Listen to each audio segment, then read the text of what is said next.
Ito ho ang aming bahay. Lumulutang sa tubig baha.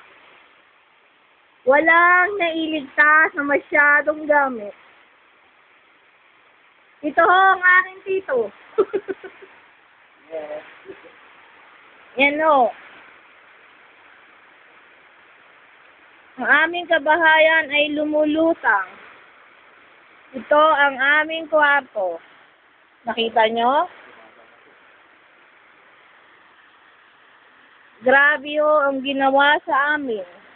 Wala namang bagyo. Malakas lang ang ulan. Ito ang aming kusina. Ay inabot ng bagyo.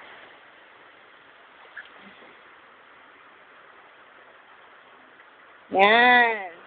Kita nyo? Hindi, puting lalagyan kahon. Yan. Ito ang aming kapusuhan. There you are. See the water?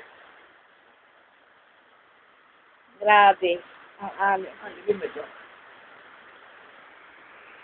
Pause na ho muna kami.